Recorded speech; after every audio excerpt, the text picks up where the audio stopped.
Orang nanti apa? Samsung lah, National lah, Sharp lah, hang abang lah. Modal tak ada. Tak payah bayar cengkram. Bayar pula lah. Hutang kedai, beras lah, tu kedai makan.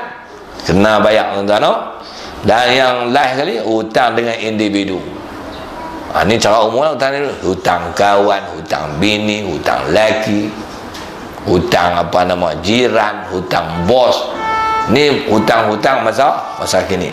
Jadi saya harap tajuk saya petang ni, petang pula dah buat jadi gitu. Tajuk saya pagi ni mudah-mudahan meninggalkan bekas dan kesan dalam diri kita. Kalau kita ada hutang, kena ada keinginan nak bayar. Kalau tak ada teringin nak bayar, hukumnya haram. Jadi saya buka lah soalan. Kalau ada soalan? Ya, Dr. Mazlan apa? Ya, orang tak. Ya. Nombor satu, kalau macam hutang Astro, hutang Telekom, apa semua kan? Ya. Bil. Kadang-kadang kita tak bayar, dia potong. Maksudnya kalau patut tak bayar, macam tu. Yang kedua, kalau dah nak halal, nak minta halal kat siapa, tu dia bayar tu lah. Ya. Yang kedua, kalau kita bagi hutang kat orang, kalau kita 1,000 kan, patut pula wajib dah kita bayar zakat pasal kita ambil hutang kat orang tu. Duit tu sebab duit kita kan. Ya. Yang tiga, orang hutang kat kita, lepas tu kita nak halal tapi kita tak habaq kat dia. Faham. Kita tak habaq kat dia kan dengan harapan supaya dia bayar hutang kita, tapi dia tak bayar, kita halal. Baik. Yang keempat kan, Saya kata tiga? satu Ya, faham. kalau lah bila kita mati, wang kita tak bayar. Di akhirat tu kan, wang kita tak bayar, kita tak tahu apa-apa. Ya. Jadi apa dah jadi. Baik. Terima kasih.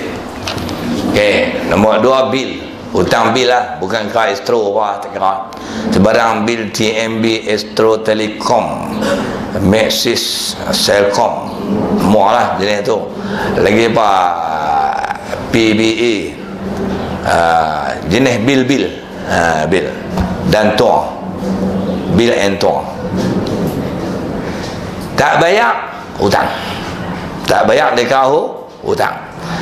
Oh, Dr. Mazlan bagi pihak dan orang. Kalau potong, kira burn lah. Tak burn. Potong tu dia menghentikan perkhidmatan, tanda geramnya daripada kita. Itu kena faham. Tanda geramnya pada kita sebab kita tak reti nak menghargai khidmat dia. Maka dia potong lah. Itu tanggung dia nak potong. Sebab apa? Potong tu seolah-olah dia tidak bersetuju untuk kita meneruskan hutang. Meneruskan hutang. Tu hak dia. Kita tak boleh kata apa. Kemudian bila dia potong, adakah hutang lama tu kira burn? Dia tidak burn.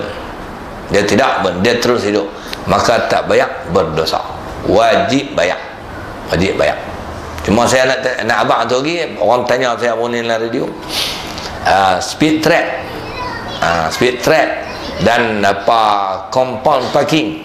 Compound parking. Hak tu kira hutang tak? Hak tu tak kira hutang. Abang tentang polis mahal dia lah. Hak tu tak kira hutang. Tak bayar tak berdosa, tapi salah undang-undang. Tak bayar tak berdosa, tapi salah undang-undang. Pasal apa dia tak kira hutang? Pasal bukan kita ada pergi minta hutang. Ada tuan-tuan pihak bank boleh. Bila nak saman tu? Orang tak pernah tanya. Orang tak pernah tanya. Ada pergi tanya bandaran. Kita parking parking tak bayar. Saya kemarin parking tak bayar.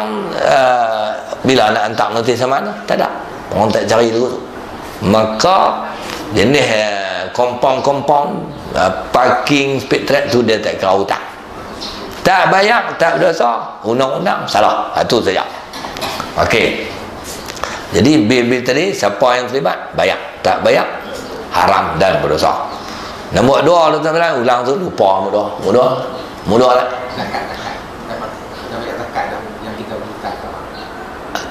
Kita berhutang ke orang nak kena bayar zakat tak? Kita hutang hanya 1,000. Dia patut hantar dia zakat lah sebab hutang ada kat kita. Oh, hutang kita tu nak bayar zakat ke tak? Jika hutang itu dijangka agak-agak dia akan boleh bayar, maka kita kira itu sebagai harta kita. Harta kita. Ni saya bagi hutang kepada siapa-siapa, orang tu tak bayar lagi. Tapi boleh tak masa saya nak bayar zakat tu? Kira itu aset saya. Jika kita menjangkakan ada harapan dia bayar, ada harapan dia bayar, bermakna dimasukkan dalam aset kita, kira semua untuk bayar zakat. Tapi kita ada agak mangkuk hayut ni orang tak bayar lah. Tak bayar, bermakna itu tak ada harapan untuk kutip semula, dia tak masuk dalam kiraan untuk membayar zakat. Agak-agak ni duduk tangan kita tak boleh tipu Tuhan. Kita tipu orang boleh tapi Tuhan kita tak boleh tipu. Baik. Yang ketiga ni halal. Nah. Halal kita tak abang. Boleh tak kita menghalalkan hutang seseorang tapi kita tak abang dia? Dia menghalal ni yang terbaik, kita abang dia hutang hang ni ku halal. Tapi yang kedua, maksud Datuk Melanda ni dengan harapan kawan tu mai bayar. Kalau gitu pun boleh juga. Kata ni halal dia tu bergantung. Kalau dia tak bayar kat aku mati, halal lah hutang aku pada dia mati, halal lah hutang dia pada aku. Lebih kurang tu. Ataupun cara pun tak apalah, kalau dia mai bayar, aku terima, dia tak bayar, aku halal. Maka halal tu jadi. Jadi. Tapi sebaik-baiknya penghalalan tu abang terus dia lah. Itu yang menunjukkan ikhlas kita betul-betul. Itu yang paling baik. Tapi untuk halal yang tak abang ni, biasanya orang kait dengan mati ya. Orang kait dengan mati. Kalau dia mati, aku halal. Kalau aku mati pun aku halal. Yang keempat, habis dah. Kalau waris tak boleh bayar, apa jadi? Kalau waris tak boleh bayar, waris kena tiap bayar dulu. Kalau waris tak boleh bayar, hak ni roh tu kita serahkan dia pada Allah Subhanahu wa taala. Sebab Allah Taala yang Maha mengetahui. Tapi hukum cara umum, dia tak bayar hutang masuk neraka. Walau bagaimanapun kita serahlah dia kepada Allah Subhanahu wa taala, sebab kita tak boleh paksa waris untuk membayar, sebab waris memang tak mampu untuk membayarnya. Wallahu a'lam. Ada lagi soalan? Ya. Jika seseorang tu dia masa hutang tu dia janji dia hutang dia nak bayar lebih. Ya. Tapi bila dia bayar dia tak bayar lebih.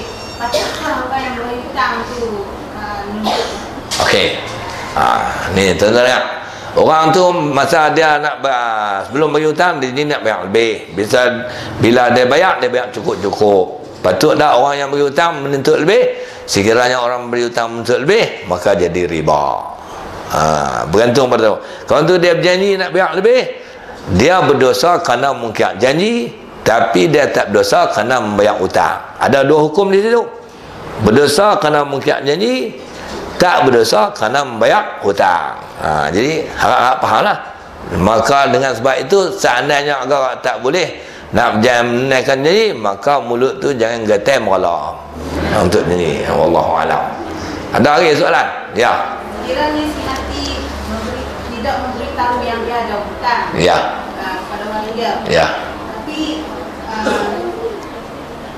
Tapi bila masa dia mati tu, orang yang bagi hutang pun tak menuntutnya.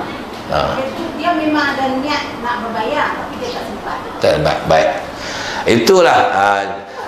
Itulah saya sebut di dalam kuliah tadi, waris tadi ni kena ijtihad secara umum pada hari mayat sebelum diturunkan daripada rumah ni, untuk beritahu secara umum, tuan-tuan, siapa-siapa yang bapa saya ada berhutang, berhubung kami adik-beradik, insya-Allah kami akan membayarnya. Itu yang terbaik. Sebab dia tak pernah beritahu.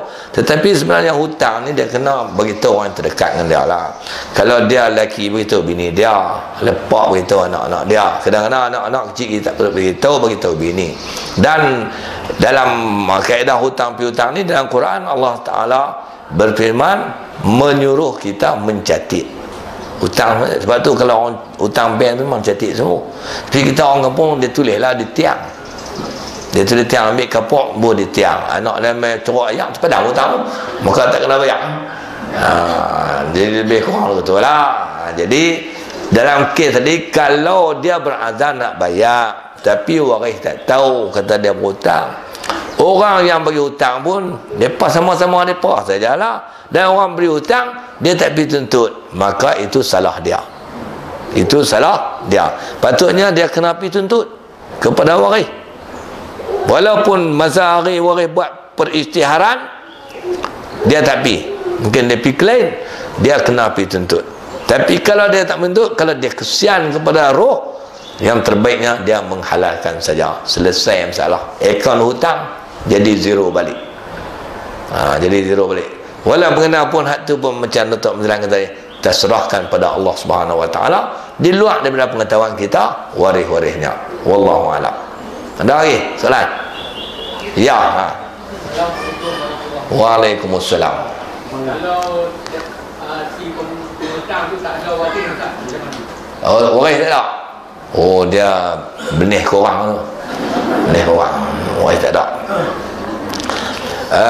Kalau si orang yang berhutang tu waris tak ada, waris tak ada, mana tak ada harapan nak bayar, tak ada harapan nak boleh bayar, maka pada ketika itu dalam konteks persaudaraan Islam, orang yang memberi hutang menghalalkan hutang itu lebih baik. Mudah-mudahan Allah Subhanahu Wa Taala gantikan yang terbaik untuknya.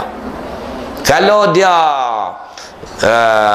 tekat membenar rasa dan perasaan, tak ke mana. Yang terbaik pada yang beri hutang tu menghalalkan sahaja. Mudah-mudahan Allah Ta'ala mudahkan urusannya, bukan saja di akhirat, di dunia nanti. Dia kena yakin Allah Ta'ala akan mudahkan. Mungkin itu menega dia menjadi lagi dan sebagainya, rezeki dia mencerah-cerah kerana kebaikan dia menghalalkan hutang saudaranya. Wallahu a'lam. Ada lagi soalan? Ya, sila. Kita bagi hutang ke orang. Ya. Lepas tu orang tu bayar hutang kat kita, dia kata aku ekor Tak dengar. Kita bagi hutang kat orang kali. orang tu nak bayar. Dia kata aku menang ekor tadi. Sampai hutang. Kita sebagai yang menerima tu. Baik. Orang tu korang ajak.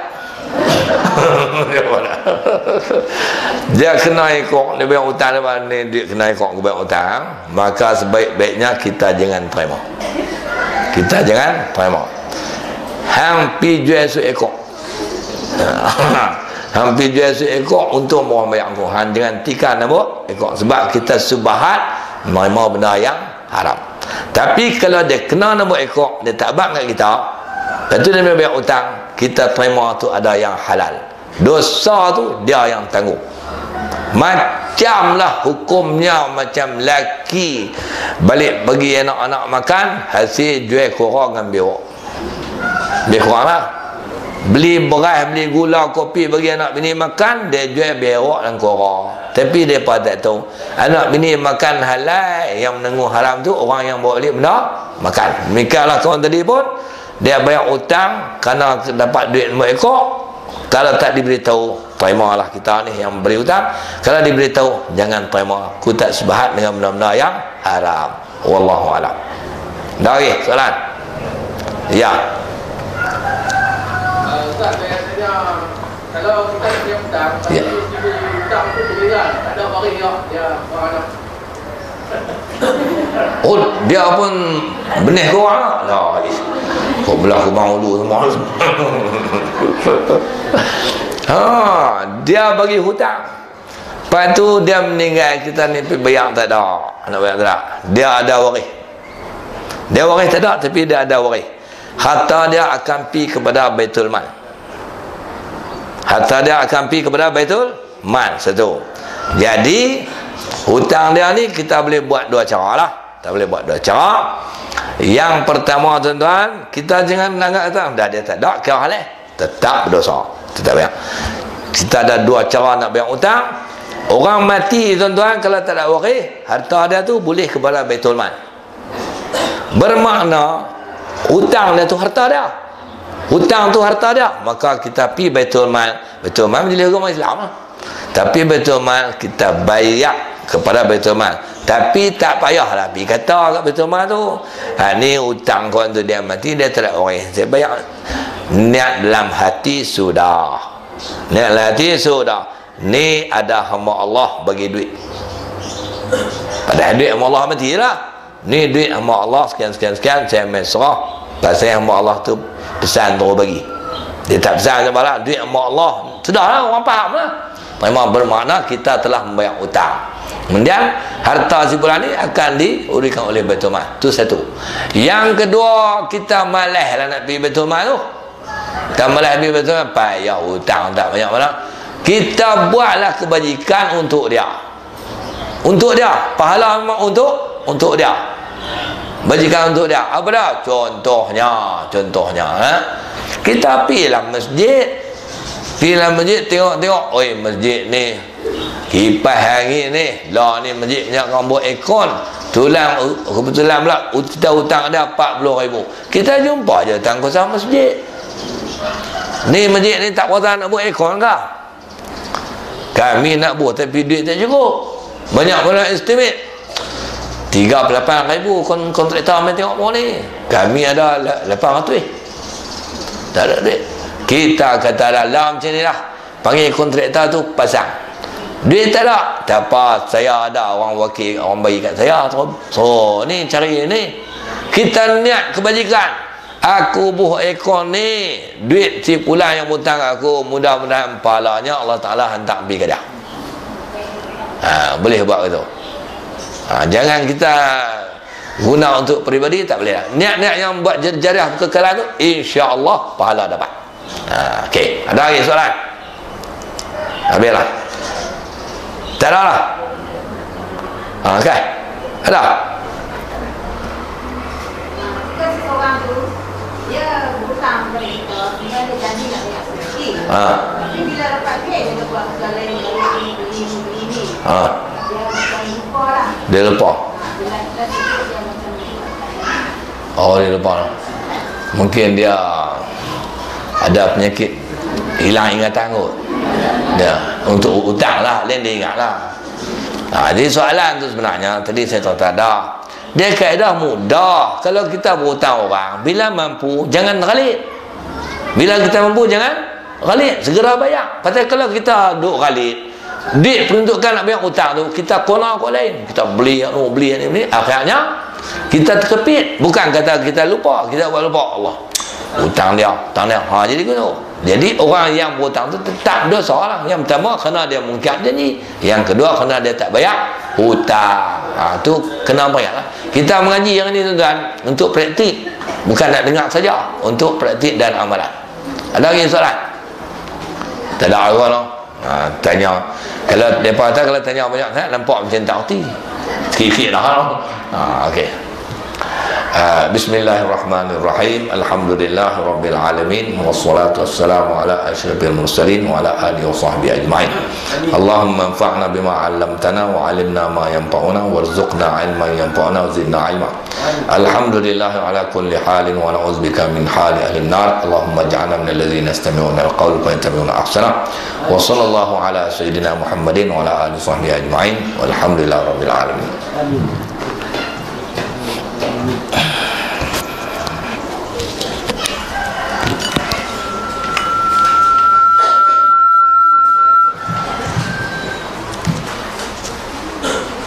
Saya boleh tunggu tak? Macam apa? Macam mana? Buat kat sini semua dah.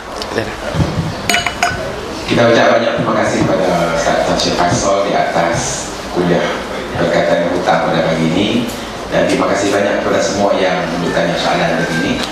Semoga dengan apa yang telah Ustaz telah waktu bagi kepada kita itu akan dapat manfaat yang banyak untuk kita, insyaAllah. Dan pada pagi ini yang saya sebut tadi, kita akan sama-sama baca Yasin dengan doa dan harapan semoga Allah akan memberikan kesihatan yang terbaik kepada mak puan dan masyarakat yang akan bertolak untuk mengerjakan umrah mulai dari esok petang flight pada pukul 2.30 pagi hari Senin. Esok petang itu akan tolak. Dan ada bagi di sini, semoga Allah akan panjangkan umur bagi kesihatan yang terbaik, mengerjakan umrah dengan terbaik, mengerjakan dapat umrah yang mabrur, selamat pagi dan selamat balik. Doa.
على سيدنا محمد وعلى آله وصحبه وسلم.